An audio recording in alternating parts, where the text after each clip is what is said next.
co by bývalý motokrosář, dneska spíš freestylář, jaký máte vztah k enduru?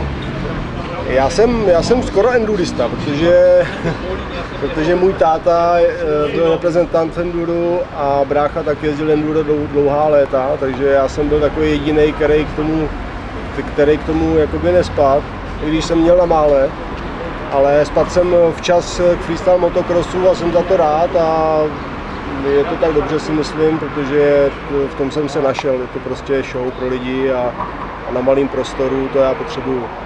Jinak k enduro mám vztah blízký, líbí se mi to, vím, že to je náročný sport a klobouk dolů před klukama, co to jezdí. A jak říkám, táta jezdil, brácha jezdil, oba tady jsou, kmošťáci jsou jejich dobrý kámoši, takže vždycky tady děláme takový friendly, prostě kamarádský. Jednoho kuchaře jsem objevil v soupisce, takže to není s váma nic do rodiny.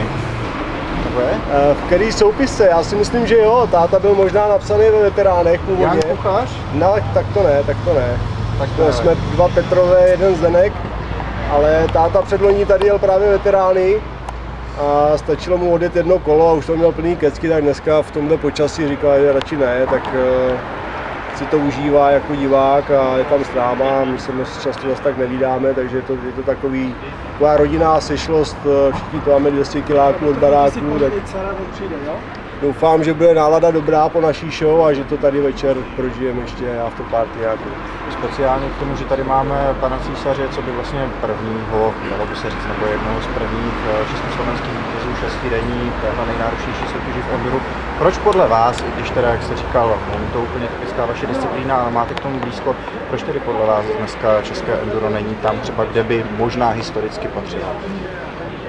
Tak já si myslím, že to je celý o ekonomice, o české ekonomice, o sponsoringu. Tenhle sport potřebuje docela dost peněz na provoz a sponzory bohužel moc nezajímá.